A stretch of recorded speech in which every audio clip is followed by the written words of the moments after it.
Growing Pains of a Teenage Werewolf by Skelton Rickaby. So, alone, unable to work out who or what he was, Mark was in danger of becoming a menace to the neighbourhood, and of wasting his life. Into this scene stepped the beautiful Mercedes. Mark was passing Millie's house, wondering if she was in, wondering if he should knock on her door, when suddenly the door opened, and there before him, standing next to the plain Millie, stood the most beautiful girl he had ever seen.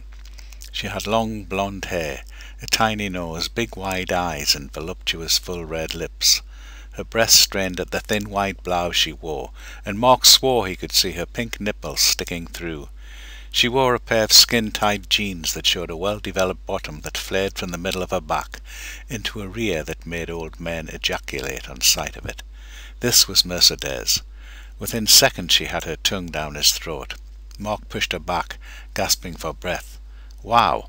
Aren't you going to introduce me, Millie?" Millie laughed. "Don't worry, Mark, this is my cousin, Mercedes. She's just moved into the village. She lives just around the corner. I've told her all about you." Mark stared at Mercedes. "Are you always so forward? Do you always make it so obvious when you like a girl?" she replied as she stared at his bulging jeans. Mark struggled to adjust his clothing. "Sorry about that, you took me by surprise." Mercedes smiled. "Well, you certainly showed you enjoyed it. How old are you?" 13. "Why?" "Well, I don't want a boyfriend who is too young or too old." Mark swallowed hard. "How old are you?" he asked tentatively. Mercedes looked anything between 13 and 25. "Me? I've just turned 12, so you're all right." "All right?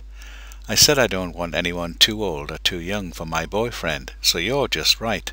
That's if you want to be my boyfriend. You do want to be my boyfriend, don't you?" Mark felt weak at the knees. He had never seen anything so beautiful. But she was so dangerous, and he was so dangerous for her. "Yes, I would like that very much," he said, knowing it would set him on a course that could lead them both to utter destruction. Already he could feel his bones starting to stretch. If he stayed any longer, Mercedes would witness the most horrifying sight she had ever seen. "Hello, Mark," Millie smiled. "I'm still here." Mark turned towards her with relief. "Hello, Millie. I'm so pleased to see you, but I think I'd better be going." "So soon?" Mercedes tried to catch his arm as Mark pulled away, his skin stretching, his bones creaking. "I must go," he cried. Mark pulled himself away, turned, and ran back towards his house. Mark let himself in.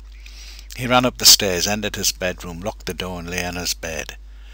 Now it would begin.